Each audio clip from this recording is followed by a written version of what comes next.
Oke, assalamualaikum warahmatullahi wabarakatuh. Alhamdulillahirobbilalamin wabillahi nasta'in wa la haula wala quwwata illa billah. Wassalatu wassalamu ala asyrofil anbiya'i wal mursalin sayyidina Muhammadin wa ala ali sayyidina Muhammad. Amma ba'du.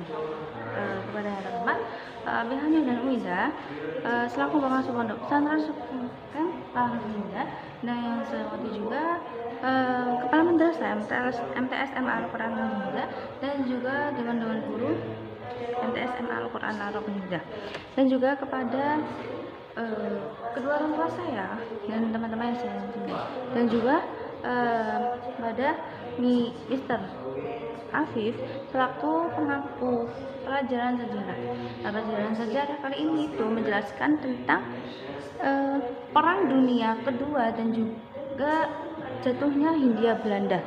Ada juga penjajahan Jepang dan transformasi pemerintah di Indonesia.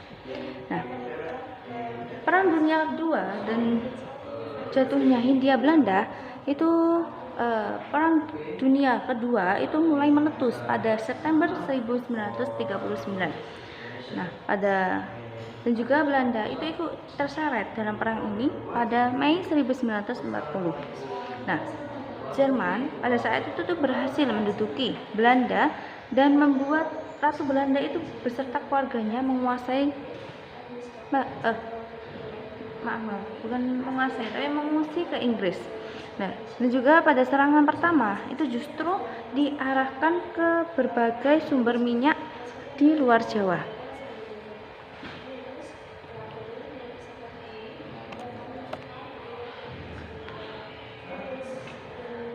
Dan Amerika pada saat itu menghentikan suplai minyaknya untuk Jepang pada tahun 1941. Oke, selanjutnya ada juga penjajahan Jepang dan transformasi pemerintahan di Indonesia. Penjajahan Jepang dan transformasi pemerintahan di Indonesia pada saat itu Jepang masuk ke Indonesia secara bertahap, mulai dari daerah yang kaya sumber daya alam yaitu di Kalimantan, Sulawesi, Maluku, Sumatera, dan pulau-pulau lainnya. Dan hingga pada akhirnya mereka itu bisa menundukkan Belanda di Jawa yang kaya sumber daya manusia. Dan daerah Sumatera itu dikuasai oleh Angkatan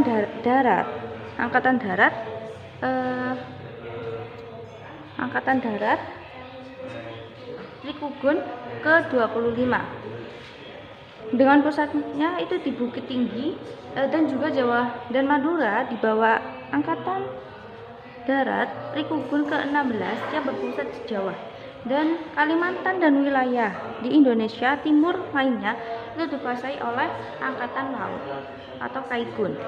Nah, menurut Kurosawa 2016, kawasan itu adalah satu-satunya wilayah penjajahan Jepang yang dikontrol oleh Angkatan Laut Jepang. Selanjutnya, pemerintah di masing-masing wilayah itu memiliki kebijakan yang sangat berbeda-beda. Masyarakat Indonesia itu memiliki reaksi yang beragam terhadap kedatangan Jepang di Indonesia. Nah, ada juga sebagian dari mereka menyambut dengan gembira kedatangan Jepang dan juga yang berhasil mengalahkan Belanda. Dan ada pula yang menaruh curiga terhadap motivasi Jepang.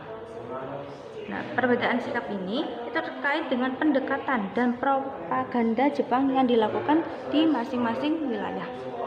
Oke, saya cukup presentasi saya kali ini. Mohon maaf bila kurang lebihnya. Dari saya akhiri. Wassalamualaikum warahmatullahi wabarakatuh.